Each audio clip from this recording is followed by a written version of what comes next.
All right, in Modesto, California, we're getting a first-hand look tonight at what could play a key role in the crusade to free convicted wife killer Scott Peterson. Peterson was convicted in 2004 of murdering his wife, Lacey, and their unborn child named Connor, in what still ranks as one of the most high-profile murder trials of the 21st century. Peterson has maintained his innocence all this time, despite being sentenced to life in prison. And now the LA Innocence Project has taken up his case. The group has released a trove of documents that it says raise fresh questions into Peterson's guilt or innocence. It includes new information about the probe into a burglary that happened in the Petersons' neighborhood around the time that Lacey disappeared. There are questions, too, about evidence found in a burned-out orange van and its possible link to the murders. Our own Laura Ingle has been covering this case from the very, very beginning and was there in court for every day of that murder trial. She joins us now with the latest.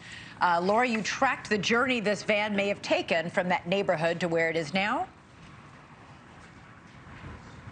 That's right. You know, we have long heard about a van being investigated in this case as it pertained to a burglary that happened across the street, as you mentioned, from Scott and Lacey Peterson's home here in Modesto, right around that critical time frame of when she vanished.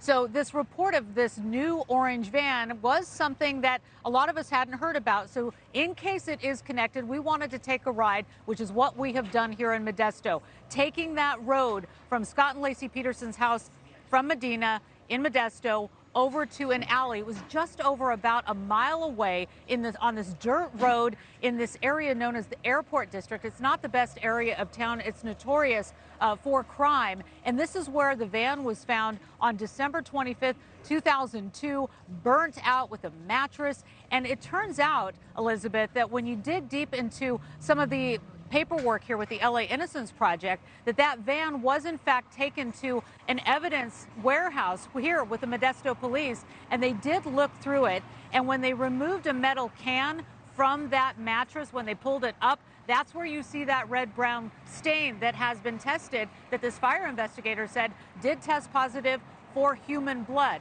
Then what happened next is what is in question. It was tested for DNA, but how far did it go testing for DNA? The LA Innocence Project wants that to be tested out. But it's really interesting to get a boots-on-the-ground look at how close this van was to Scott and Lacey Peterson's home in Modesto and the differences of the neighborhoods where these two things happened. Elizabeth? Yeah, and just to keep this, to remind our audience, the van was found on Christmas Day. Lacey disappeared on Christmas Eve, the day before, so that's the significance of that. Right. So we don't know if anybody ever tested that blood substance on the floor of that van to see if it was a match for Lacey Peterson's DNA?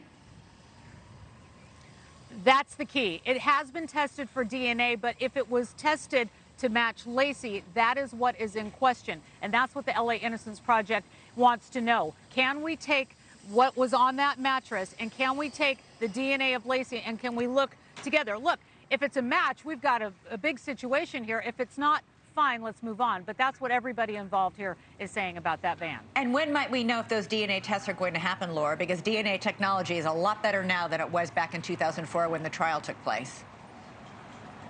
That's right. And we're waiting for the courts here in the Northern California area to make that decision, and hopefully it will come soon. All right, Laura Ingle reporting live on a case that has continued to fascinate much of the criminal world, as well as true crime fans, and is obviously huge news for the families of both Lacey Peterson and Scott Peterson. Thank you so much. Thanks so much for watching. Go to joinnn.com to find NewsNation on your television provider. And don't forget to click the red subscribe button below to get more of NewsNation's fact-driven, unbiased coverage.